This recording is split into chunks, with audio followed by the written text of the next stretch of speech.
At first, it doesn't hurt. Not enough, at least. You think you've overcome it, that what you left behind wasn't that important, that it was the right thing to do, that something better will come. And you repeat it to yourself once, twice, 100 times. But deep down you know, there are silences that don't give you peace. There are goodbyes that don't feel like liberation, but like a wound that never fully healed. You deceived yourself. You thought that person would always be there, that if one day you came back they would be waiting for you, that you could go on with your life without consequences. But life doesn't work like that. No one waits forever. No one endures abandonment disguised as freedom. And what was real, what was authentic, one day it's simply no longer there. That's when regret breaks you, because it's not just about missing, but about understanding, too late, that your indifference killed something worthwhile, that you exchanged a treasure for an empty promise, that you treated as replaceable someone who was unique. That pain is not healed by asking for forgiveness. It doesn't go away crying at night or idealizing what you've already lost. It is confronted, it is assumed, it is transformed. And for that, there are no pretty phrases or magical solutions. There is only internal work, brutal honesty, and the will not to make the same mistake again. This video is not to comfort you, it's to wake you up, to starkly show you what happens when you let go of something valuable, thinking it will give you peace, and you end up with empty hands. And above all, to give you stoic tools that you can apply today to stop living from guilt or denial. Get ready, because what's coming are not pretty phrases. They are tough lessons that hurt, but also save. 1. Learn to see the treasure before treating it as replaceable. There are people who are like old books. They don't shine at first glance. They don't have an eye-catching cover, nor empty phrases highlighted in neon.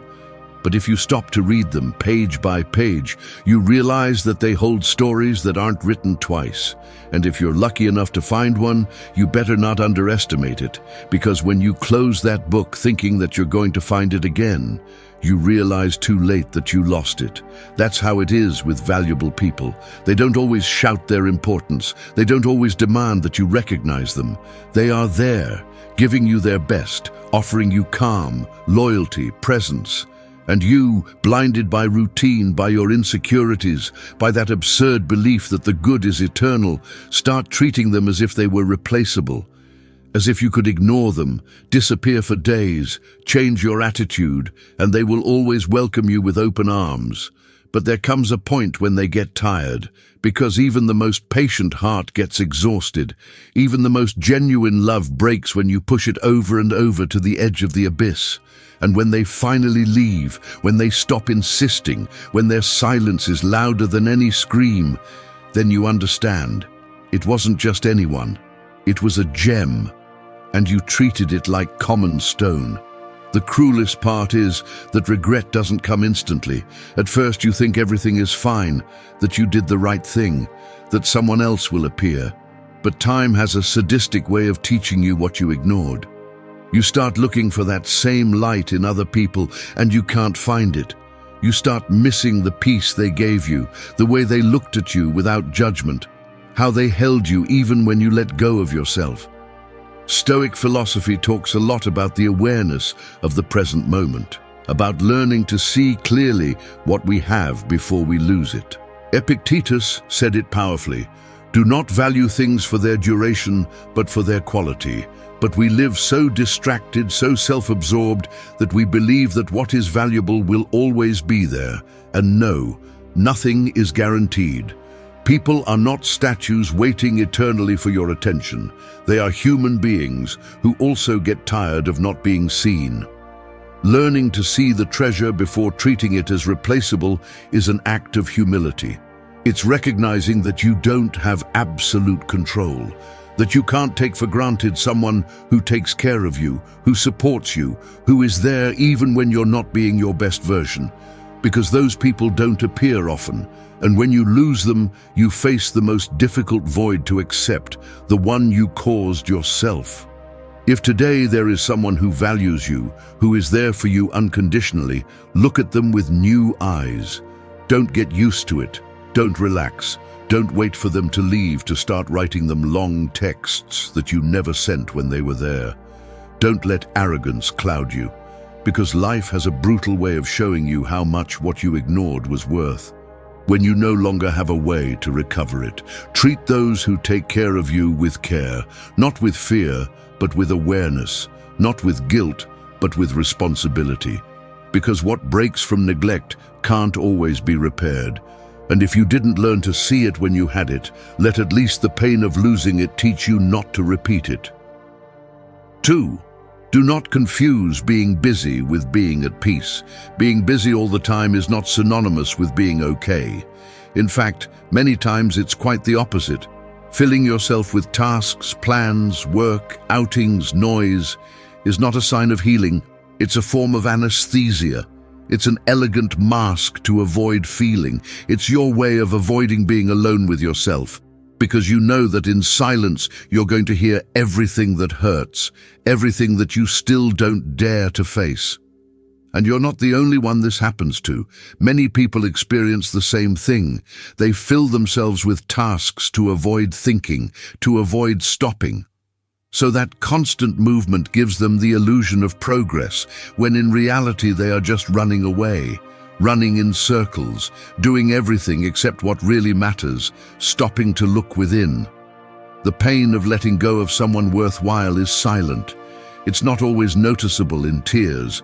Sometimes it disguises itself as productivity, as exaggerated independence, as a full life that deep down is empty. Because if you're using busyness as an excuse to not feel, you're not at peace, you're at war with yourself. The Stoics talked a lot about the difference between what we do and why we do it. Marcus Aurelius, for example, said, "An unexamined life is not worth living. It's not enough to just move. You need to know where you're moving from and where you're moving to. And if everything you do is to avoid silence, then you're running away, not healing." There's a common trap in the modern world: romanticizing emotional hyperactivity, believing that the busier you are, the stronger you are, that never stopping is a sign of success, of overcoming. But it's a lie. There are many people shattered inside who keep going on autopilot, who fill their days with anything to avoid facing the night, who smile on social media but break down when no one is watching. And you know if this is happening to you. You know if your schedule is packed, so your mind doesn't have space to remind you of what you lost. You know if you're trying to convince yourself that it's already over, when in reality you're just hiding it under layers of busyness. Being at peace is not being busy. Being at peace is being able to be alone without feeling empty.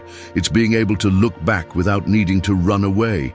It's recognizing what hurt, what you lost, what you let go, and learning from it. Calmly. With pain, yes, but also with courage. Don't confuse movement with progress. Don't confuse being distracted with being okay, because sooner or later silence catches up with you. And the more you avoid it, the more it's going to hurt when it finds you. Stoic practice involves constant introspection. You don't need a spiritual retreat or to turn off your phone. You just need to make space to listen to yourself, to feel what you're repressing, to accept that what you lost had value, and that moving on doesn't mean pretending that nothing happened, but integrating that pain into who you are now. So, before you fill yourself up again with pending tasks, responsibilities, and excuses, stop. Ask yourself if what you're doing comes from peace or from fear. Because peace doesn't make noise. Peace doesn't need to be busy all the time. Peace doesn't force you to prove anything. And if it hurts to look back, do it anyway. Because in that pain, there's a truth waiting for you. You won't heal until you stop running. 3. Don't play with someone who was willing to wait for you. Imagine an empty train station at sunset. A single person is sitting, waiting for your arrival. They don't know if you're going to show up. They have no guarantees. But there they are, day after day, watching every train that passes by with the hope that you might be on one of them. They don't complain. They don't demand, they just wait. They wait with the absurd faith of someone who believes in what they feel, even though they have every reason to give up. That person existed in your life, and if you had the courage to have someone like that wait for you, you'd better not have played with that. At some point, someone stayed there for you. Despite your doubts, your silences, your absences, someone believed you were worth it even when you didn't know it yourself. They defended you in your worst version, held you up when you gave no signs, and waited. They waited for you to grow. They waited for you to come back. They waited for you to realize. And what did you do? Did you play with their time, with their hope, with their love? Often we do not value those who wait for us because we believe they will always be there, because we confuse patience with weakness, because we do not understand the sacrifice that involves loving without guarantees. But the truth is this: nobody waits forever. Not even the most loyal heart withstands continuous abandonment. There is a point at which love runs out, and when that happens, there is no turning back. The most common mistake is to take love as something eternal. To believe that because someone waited for you once, they will do it twice, 3, 10 times. And no, the heart that waits also breaks. It also gets tired. It also learns to stop looking at the station and starts looking forward. Because as much as it hurts, even the noblest soul gives up when it no longer has reasons to keep waiting. Stoic philosophy teaches not to cling, not to emotionally depend on what is not under our control, but it also teaches to act with virtue, with responsibility, with character. And if someone gave you their best without asking for anything in return, the least you can do is not play with that. Because one thing is not being ready, another, very different, is being cruel. It's not about reciprocating out of obligation. It's about not destroying what you're not willing to take care of. If you knew you weren't going to stay, why did you let someone wait for you? If you knew you couldn't love as that person deserved, why did you feed that hope? Because in the end, the most painful thing is not that they don't choose you. It's that they make you believe they will, and then they leave as if nothing. Whoever waits does so with an open heart, vulnerable, exposed. It's a silent delivery but powerful. And when you play with that, you're breaking something that you won't be able to repair, even if you try later. Because what is destroyed by negligence is not rebuilt with regret. Maybe that person is no longer there. Maybe they got tired of waiting for you. And that's okay. They had the right to leave. They had the right to stop putting their life on hold for someone who couldn't decide. But if they're still there, if they haven't completely closed the door, don't play. Be clear, be honest, and above all, be brave. Because true love doesn't need eternal promises. It just needs respect. And if you can't offer that, then walk away. Because the most unfair thing you can do is destroy someone who was waiting for you with love when you didn't even know what you wanted. 4. Assume what you did when you didn't yet know its worth. Sometimes we act like someone who breaks an ancient jewel without knowing its value. They see it, touch it, throw it on the ground thinking it's just another object. And when finally someone explains to them what they had in their hands, it's too late. It's shattered, useless, irreparable. That's how we often are with people. We treat them as replaceable when we still don't understand what they represent. We harm them without measure, without thinking, without stopping. And when time teaches us what we lost, there's no turning back. The problem is not ignorance. The problem is not assuming what we did with that ignorance. We all make mistakes. We all get it wrong. All of us at some point were blind to something that deserved respect, attention, care. But there's a big difference between someone who hides behind excuses and someone who has the courage to say, yes, it was me. I didn't appreciate what I had. I didn't understand what it meant, and I ruined it. When someone real and genuine comes into your life, you may not understand it right away. Maybe you weren't ready. Maybe you were dragging wounds, immaturity, ego, and that person appeared just when you didn't even know who you were. And instead of taking care, you hurt. Instead of listening, you ignored. Instead of staying, you ran. That doesn't make you a monster, but it does force you to assume the consequences, because what you did, even though you didn't know its worth, left a mark. And Stoic philosophy doesn't seek perfect people, it seeks conscious people. Seneca said, "The first step towards wisdom is to recognize one's own mistakes." And recognizing is not saying it superficially. It's looking at it head-on, feeling it, learning from it. Assuming what you did is not self-flagellation. It's being responsible. It's understanding that your actions affected someone, that your indifference, your silence, your distance broke a person who just wanted to give you the best. And yes, maybe you didn't have the emotional tools. Maybe no one taught you how to love properly. But that doesn't change the fact that you caused harm. And that harm has a name, a face, a story. There are those who go through life as if everything were replaceable, as if every mistake could be corrected with an empty, "I'm sorry." But no, some wounds don't close with apologies. Some decisions become points of no return. And that's where regret hits hardest, when you realize that what you lost can no longer be recovered, not because you don't want it, but because you didn't know how to take care of it when you had it. Learning to assume is not just a lesson in humility, it's a demand for personal growth. Because as long as you keep justifying yourself, you'll remain stuck. As long as you keep saying, "I didn't know," without looking at what you did with your ignorance, you'll remain the same. And the only way to truly change is by taking responsibility. Maybe you'll never have the chance to amend what you did. Maybe that person is gone forever. But you can take that experience and turn it into a guide, to not hurt like that again, to not underestimate the valuable again, to not repeat the same story with someone else. Nobody is born knowing, but we all have the obligation to learn. And part of that learning involves looking back, without excuses, without denial, and saying honestly, "I failed." Because only when you accept your shadow can you start to build something better with your light. 5. Not everything that grows with you is meant to stay.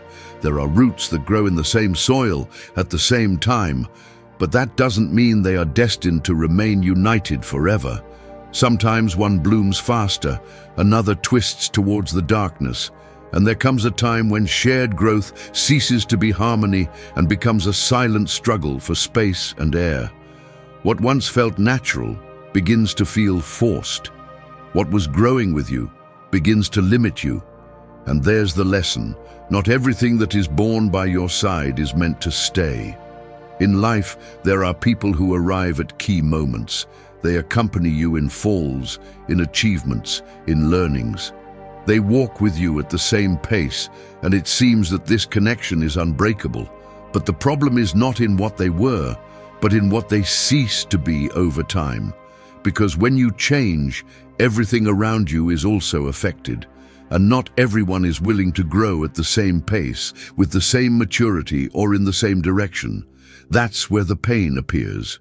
Because it's hard to accept that someone with whom you shared so much no longer fits into your present. Not out of malice, not because there is betrayal, but because the roots have diverged. And no matter how much you try to force them to unite again, something inside you knows that cycle has already ended. Many confuse loyalty with attachment. They believe that having shared a process, they are obliged to sustain bonds that no longer do them good. And they don't realize that this, precisely, is what holds them back. Stoicism teaches to let go with dignity, to understand that nothing is really ours, that everything is borrowed, that everything can change at any moment. Epictetus put it clearly, "Never say about anything, 'I have lost it,' but 'I have returned it.'" Not everything that accompanied you while you were growing was good for you, and what was valuable at the time may cease to be so when you transform. because evolving implies leaving behind. It implies recognizing which relationships no longer contribute, which people no longer add, which bonds have become chains instead of wings. It's not easy. You're going to feel guilt. You're going to want to cling to memories, to what they were, to what you dreamed together. But living from memory is denying the present, and denying the present is preventing you from moving forward. There are companies that today only exist out of habit, relationships that are sustained by fear of loneliness, not by love. And staying there, knowing that there is no mutual growth, is silently betraying yourself. Accepting that something or someone is no longer part of your path does not make you a bad person. It makes you someone who understands that life has cycles, that you cannot build the future dragging what the soul has already asked you to let go. Not everything that grew with you deserves to stay. Some things were necessary to propel you, to sustain you, to teach you something, but their purpose has already been fulfilled, and continuing to hold on to them is carrying a dead weight that prevents you from moving forward with freedom. So look around you. Ask yourself if what surrounds you today still propels you or just stagnates you. And if the answer is painful, face it anyway. Because sometimes, to continue growing, you have to learn to say goodbye, even to those we once deeply loved. Real growth always demands losses, and those who are meant to stay evolve with you. The others, they were simply part of the process. 6. Value the one who looked at you without filters, not the one who only applauds you. There are mirrors that show you as you are, with all your scars, your mistakes, your contradictions, and yet they do not judge you. They reflect you honestly. They show you clearly, even when you don't want to see yourself. Then there are the spotlights, those that only illuminate you when you are at your best, that focus on you when you look good, when you smile, when you meet expectations. But as soon as you fail, they turn off, they disappear. They are not there to see who you really are. They just want to applaud your facade. In your life, there was someone who was like a mirror, who looked at you without filters, who saw your broken parts and chose to stay, who understood your voids without using them against you. That person did not idealize you, they accepted you. They did not use you to shine, they accompanied you even in your darkness. But instead of valuing that, who did you give more importance to? Who showed you empty admiration, or who silently held you when you needed it most? We live in a society obsessed with applause, with external validation, with image, and often we end up leaving aside the one who truly knew us to pay attention to those who were only fascinated with our mask. We exchange depth for superficiality, the real for the convenient. And then, when the noise fades, we realize that we lost the only one who really saw what we carried inside. The Stoics warned about the danger of living for the approval of others. Marcus Aurelius stated it firmly. It is madness to love what others think of you more than what you think of yourself. But that's what we do when we ignore the one who knows us with the soul, chasing the validation of the one who barely knows us from the outside. There are people who are with you only when you look good, only when you give them something, only when you meet an expectation, and they are ready to applaud you.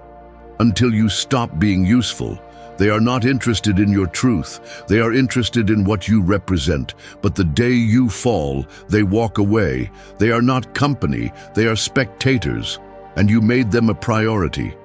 Meanwhile, the one who listened to you without adornments, who saw you cry without running, who spoke to you honestly even though it hurt, you pushed them to the background, as if they were less important, as if the genuine could wait.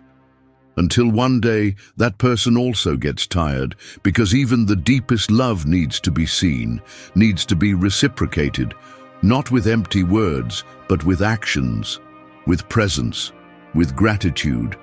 And when that person leaves, it's not just the loss that hurts.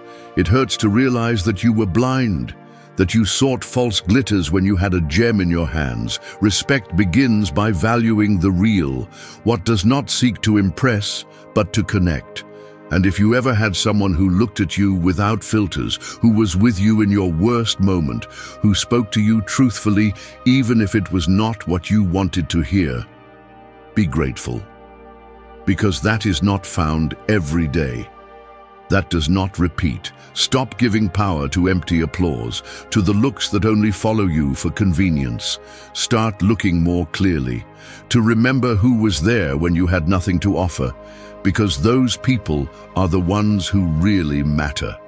And if they are still close, take care of them, and if not, at least let the regret serve you not to make the same mistake again. 7. Don't start romanticizing what your indifference let die.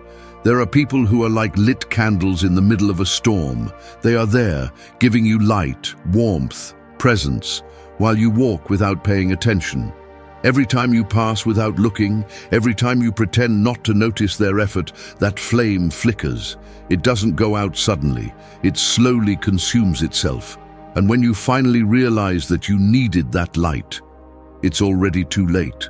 Because your indifference was a constant wind, because it was never about a single mistake, but many small accumulated absences.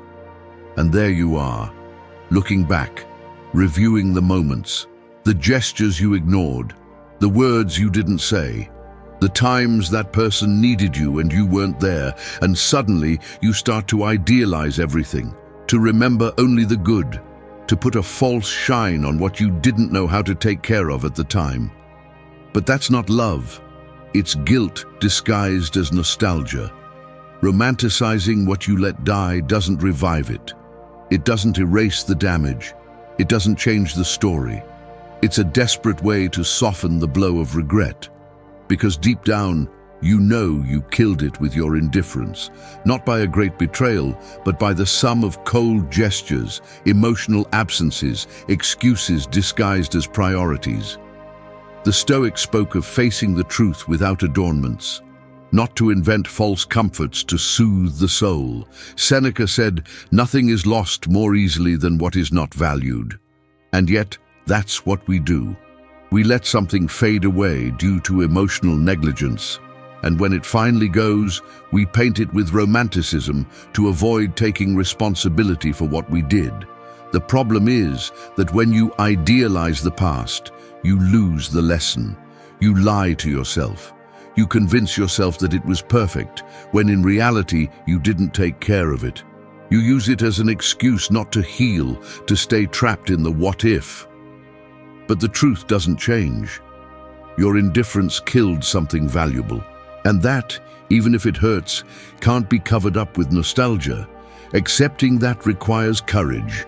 It requires looking at what you were, what you did or didn't do, without hiding behind a false story. Because the only way not to repeat that mistake is to understand the real reason for the loss. It wasn't fate, it wasn't the right time. It was your lack of presence, your ego, your emotional coldness, your decision, conscious or not to take care of what you had. And if today you are tempted to write long messages, to return with flowers, to recover something that you let wither, first be honest with yourself. Are you doing it out of real love or emotional need? Because you learned, or because you miss what you didn't know how to value? Because if there isn't a deep change, you're just reliving the cycle. And by doing so, you can hurt even more. There are losses that can't be recovered. And that doesn't mean everything is lost. It means that there are things that have to hurt for you to learn. That not everything can be repaired, but everything can teach you. And if you ever hurt someone with your indifference, let that mistake at least serve, so you never again be like that with someone who really matters. Don't make up the story. Don't turn abandonment into poetry. Don't disguise negligence as love. Assume what you did, learn and move on. Because living trapped in what you didn't take care of won't bring you peace. It will only keep you tied to a version of yourself that you should have already overcome. 8. Stop begging for love where you were only an option. Imagine walking into a huge, well-lit house, full of life. From the outside, it looks warm, welcoming, as if it were waiting for someone. You enter with hope, thinking that perhaps this is your place. But as soon as you cross the door, you realize that there is no space for you. All the couches are occupied. The table has assigned names, and yours is not there. No one looks at you. No one invites you to stay. But you stay anyway. You sit on the floor. You wait in a corner, imagining that at some point someone will realize that you deserve a place. But that moment never comes. That's begging for love. That's insisting on a place where it's clear that they don't want you as a real part of the story. Not as a protagonist, not even as a secondary character. Barely as an extra, as someone who is just passing by. And the worst part is that many times you knew it from the start, but you clung on anyway. You stayed there, on the emotional floor of someone who never intended to lift you up. You become a spectator of your own abandonment. You see yourself doing things you once swore you would never do. You justify silences, accept crumbs, start to thank minimal gestures as if they were miracles. And not because you don't know your worth, but because you start to doubt it. Because when you are treated as an option, you begin to believe that's what you deserve. But no, you were not born to beg for love. Nobody was. And if you are doing it, it's because at some point you forgot who you are. Because you confused affection with need. Because you thought that loving strongly would be enough for them to love you the same. And no, love is not measured by how much you give, but by how much you respect what you give. And respecting yourself begins with knowing when there is no longer a place for you. The Stoics had it clear. Marcus Aurelius wrote, "Choose not to be harmed, and you won't be." But that does not mean denying the pain, but not exposing yourself to someone who hurts you over and over again, hoping that someday they will embrace you. It means you have to stop sitting on the floor of a house that doesn't want you inside, and leave, even if it hurts. Because outside it may be cold, but at least you are standing. At least you are not begging for scraps of affection. And yes, it's going to hurt. It's going to hurt to leave there. It's going to hurt to admit that you settled. But it hurts more to stay where you are not valued. It hurts more to spend days waiting for messages that never come. It hurts more to look at your reflection, knowing that you betrayed yourself out of fear of being alone. So get up from the floor, shake off the emotional dust, and close that door with dignity. Because every time you decide to stay where you are not chosen, you are choosing to be your own worst enemy. And that's enough. Love is given face to face. It is not torn out with pleas. And if you are not a priority, don't stay as an option, because whoever begs for love ends up empty, and you were not born to empty yourself for anyone. Thank you for staying until the end of the video. If you watched the whole thing, comment "I am Stoic" as our secret signal to know that you're a true student of Stoicism. Don't forget to subscribe and give the video a like if you enjoyed it. See you in the next video, and remember, keep cultivating your Stoic mind.